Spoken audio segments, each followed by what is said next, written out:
Chers auditeurs, je vous souhaite la bienvenue dans ma chronique littéraire et poétique Livres ouverts sur Radio Salam. Je suis Afida Chader et aujourd'hui, je souhaite vous faire découvrir l'univers de Choki Ali Saïd, militant associatif, auteur d'un conte éthiopien, Le voyage de la reine Saba, écrit en collaboration avec Soufiane Nout.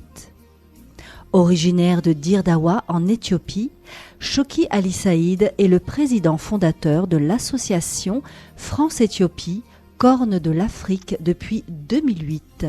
Il a beaucoup œuvré au développement des relations entre la France et l'Éthiopie. Il a d'ailleurs mis en place un jumelage entre la ville de Villeurbanne et la ville de Dire Dawa. Les deux villes ont officiellement signé une convention de coopération décentralisée en 2009, portant principalement sur l'éducation, la santé et la culture.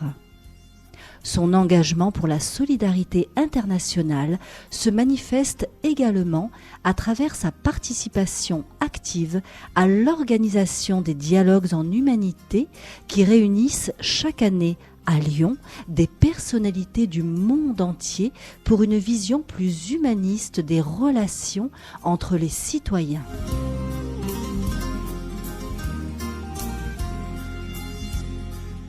Le voyage de la reine Saba est une invitation aux amoureux de l'aventure à découvrir ce territoire captivant en mots et en images. Par ailleurs, une partie des bénéfices liés à la vente de ce conte serviront à financer des projets solidaires en Éthiopie et à l'école Abba Yohannes de Dire Dawa qui accueille des enfants en situation de handicap. Nous avons tous rêvé à l'aventure de la reine de Saba, reine légendaire d'Arabie, venue, selon la tradition, du royaume d'Éthiopie pour rendre visite au roi Salomon, fils et successeur du roi David, troisième roi des Hébreux, au début du premier millénaire avant notre ère, qui fit construire le temple de Jérusalem. Le conte éthiopien Le voyage de la reine Saba, présenté ici par Soufiane Nout et Choki Ali Saïd, nous révèle qu'après avoir envoyé un parfum au roi Salomon à Jérusalem, la reine de Saba partit avec sa compagne sur une pirogue pour le rencontrer. Après un dîner, le roi invita Saba et sa compagne dans sa couche.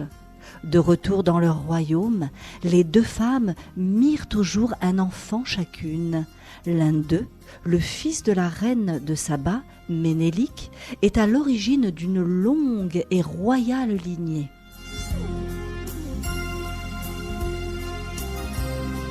Le voyage de la reine de Saba. Sur cette terre d'Afrique, il y a longtemps, tandis que certains vénèrent comme un dieu l'alligator, d'autres s'en énervent résolument. Si tu veux achever ce dieu alligator, du poison tu dois piler d'abord, puis tu le donnes à la chèvre que tu mènes à l'alligator qui l'avale. Bouchée fatale.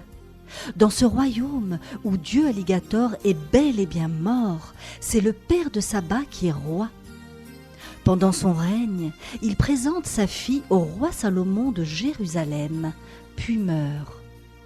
Saba devient alors la nouvelle souveraine du roi d'Éthiopie, qui maintient liens et commerces avec ceux de Jérusalem. Un jour, Saba choisit un cadeau destiné au roi Salomon, qu'elle confie à la route des mers. Tandis que le commerce livre au roi le parfum offert, la reine Saba ne résiste plus au désir de voyager jusqu'à lui. Mue à la pagaie, avec Saba et sa gouvernante, la pirogue avance en direction de Jérusalem. La reine d'Éthiopie, à Jérusalem, sera bientôt accueillie. Sakilib, la gouvernante, Saba et le roi, les voilà réunis. En leur honneur, Salomon organise de grandes festivités. À la même table, 1, 2, 3, Ils partagent boissons et repas. Et le repos, comment le trio l'installera-t-il? Jusqu'à la même chambre? Salomon attire la gouvernante à lui. Dans un seul lit? Salomon serre Saba plus près de lui. Salomon s'équilibre et Saba avec l'alphabet pour possible sur la page soyeuse des draps blancs. Laissons-les inventer 1001 rebondissements. Chut, laissons-les. Tous les récits et sa postérité reposent là sur l'oreiller. Au matin, en souvenir des mets, en souvenir du lit, Salomon offre à Saba son image et les deux femmes s'en retournent en Éthiopie. La gouvernante, la reine, chacune a porté un enfant né du même roi. Sous le même toit, les deux garçons grandissent ensemble. Le fils de la reine s'appelle Ménélik. Quand celui-ci découvre le portrait de son père Salomon, il décide son demi-frère à le rencontrer.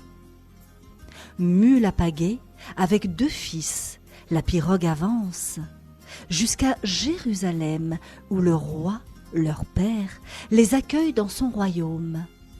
Chaleureusement, les y installe et les y aime.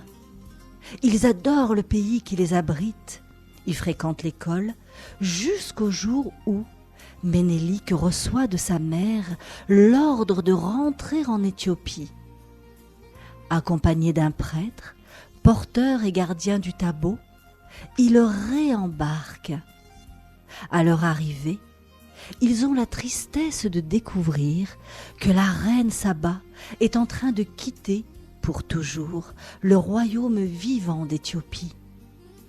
Au-delà de la mort, Saba restera une reine debout, car le mémorial dressé en Éthiopie par son fils Ménélik conserve le souvenir vertical et neuf de sa prodigieuse vie.